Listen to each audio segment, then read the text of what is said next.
जळगाव दूध उत्पादक संघातल्या घोटाळ्यावरून उद्योगमंत्री नारायण राणे आणि विरोधी पक्षनेते एकनाथ खडसे यांच्यात जोरदार खडाजंगी झाली। एकनाथ खडसेंनी मंत्र्यांवर केलेल्या आरोपांप्रकरणी माफी मागावी, अन्यथा कामकाज चालू देणार नाही असा इशारा सत्ताधारी नारायण राणेंनीच दिलाय। या संदर्भात आमचे प्रतिनिधी दीपक भातुसे यांनी राणेंची केलेली ही बातचीत। विधानसभेत आज विरोधकांनी पुन्हा एकदा गदारोळ करत ज्या मंत्र्यांवर गुन्हा दाखल झालेला त्यांच्या राजीनाम्याची मागणी केली, त्याच्यात नारायण राणेंचं सुद्धा नाव होतं। राणे यांनी आज स्पष्टीकरण देण्याचा प्रयत्न केला विधानसभेत, परंतु विरोधकांनी तरीही गदारोळ केला। राणे साहेब, जळगाव दूध संघावर प्रशासक नेमण्याप्रकरणी जवळजवळ 114 लोकांवर गुन्हे दाखल झालेत, त्यात तुमचं सुद्धा नाव आहे तत्कालीन दुग्ध विकास मंत्री म्हणून। जळगाव दूध संघ हा तोट्यात होता, 6 कोटी तोटा, 6 महिने कामगारांचे पगार झाले नव्हते आणि हे सर्व युतीच्या काळात 1995 साली आणि त्यावेळेला आता जे खडसे विरोधी पक्ष नेते त्यांच्या सांगण्यावरून, सुरेश जैन यांच्या सांगण्यावरून, सन्माननीय हे आमदार मधुकर चौधरी भाजपचे यांच्या सांगण्यावरून, हे जावळे नावाचे खासदार आहे भारतीय जनता पक्षाचे, यांच्या सांगण्यावरून प्रशासक नेमला नागराज राजन पाटील म्हणून। तो एक गुन्हे अधिकारी आहे, चोऱ्यामाऱ्या करत होता, मुख्य सुरक्षा अधिकारी चोऱ्यामाऱ्या करत होता, हाणामारी करत होता, एकही पैशाचा भ्रष्टाचार न होता हे 420 मंत्री आहेत किंवा हे दरोडेखोर आहेत। आधार काय, त्यांनी जवळपास 150-200 एकूण आरोपी केले आहेत। त्या 156 खाली फक्त माहिती मागवली आहे, यांची माहिती घ्या आणि आम्हाला कोर्टाला सादर करा। आज तसं बोललं तर गुजरातच्या मंत्रिमंडळात 5-5 वर्ष सजा लागलेले 2 मंत्रिमंडळात मोदीच्या आहे।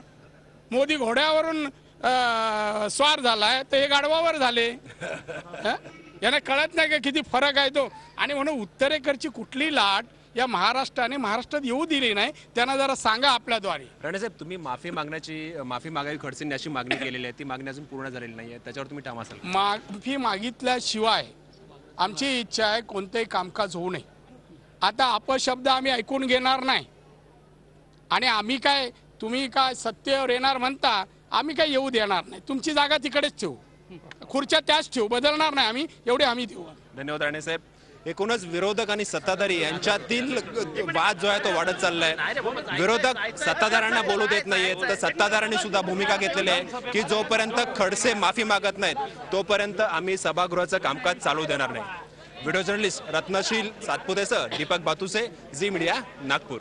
खडसेंच्या ज्या वक्तव्यावर राणे भडकले ते नेमकं वक्तव्य काय आहे ते पाहूया। सभागृहाच्या कामकाजाच्या विरुद्ध वेगवेगळ्या ठिकाणी गुन्हे दाखल आहे आणि हे जे गुन्हे आहेत ते फौजदारी स्वरूपाचे गुन्हे दाखल आहे। या ठिकाणी काही दरोडे घातल्याचे गुन्हे आहेत, काही ठिकाणी 302 खाली गुन्हे दाखल आहेत, लुटमार केल्याचे गुन्हे आहेत, काही ठिकाणी पैशाचा अपहार केल्याचे गुन्हे आहेत, कागदपत्र बनावट तयार केल्याचे गुन्हे दाखल आहेत आणि हे वेगवेगळ्या पोलीस स्टेशनला दाखल झालेले गुन्हे आहे। 156-3 खाली फक्त जळगावचा एक गुन्हा दाखल आहे, बाकीचे गुन्हे व्यक्तिगत स्वरूपाचे त्यांचे गुन्हे दाखल आहे। या संदर्भात आपण अधिक माहिती घेऊया आमचे प्रतिनिधी दीपक भातुसे यांच्याकडून। दीपक, नेमकं हिवाळी अधिवेशनामध्ये चाललंय तरी काय असा प्रश्न नागरिकांच्या मनात उपस्थित होतोय, कारण विरोधी पक्षनेते मंत्र्यांना चोर दरोडेखोर म्हणतात, तर मंत्री सुद्धा तितकेच आक्रमक होतात आणि थेट कामकाजच चालू देणार नाही अशी भाषा वापरली जाते। काय नेमकं घडतंय? निश्चितच हेमाली, विधिमंडळाचं अधिवेशनाचं कामकाज बघितलं तर गेल्या आठवड्यात फक्त जादूटोणा विधेयक मंजूर झालं आणि त्याच्या व्यतिरिक्त कुठलंही महत्त्वाचं काम झालं नाही। या आठवड्यात सुद्धा पहिले 2 दिवस मंत्र्यांविरोधात जे गुन्हे दाखल झाले आहेत त्या प्रकरणातच वाया गेले।